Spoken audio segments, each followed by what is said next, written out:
இன்னைக்கு இன்னொரு easy and சிம்பிளான சமையல் வீடியோ தான் பார்க்க போகிறோம். வாங்க பார்க்கலாம். குட்டிக்காய் குழம்பு எப்படி மண்பானையில் செய்யலான்னு தான் பார்க்க போகிறோம். அதுக்கு ஃபர்ஸ்ட் மண்பானையில் ஆயில் போட்டு கடுகு வெந்தயம்லாம் சேர்த்து நல்லா வதக்கிக்கோங்க. கூடவே சின்ன வெங்காயம் கருவேப்பில் வரமிளகாய் சேர்த்து நல்லா வதக்கி விட்டுக்கோங்க.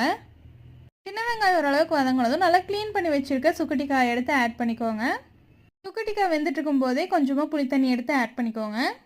அதுக்கப்புறம் அரைச்சி வச்சுருக்க பேஸ்ட்டை ஆட் பண்ணணும்.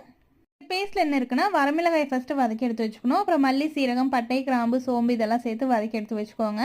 அதே பேனில் சின்ன வெங்காயம் பூண்டு முந்திரி தேங்காய் சேர்த்து நல்லா வதக்கி அரைச்சி எடுத்துக்கோங்க. வதக்கும் போது ஒரு தக்காளி மஞ்சத்தூள் சேர்த்து அரைச்சி எடுத்துக்கோங்க.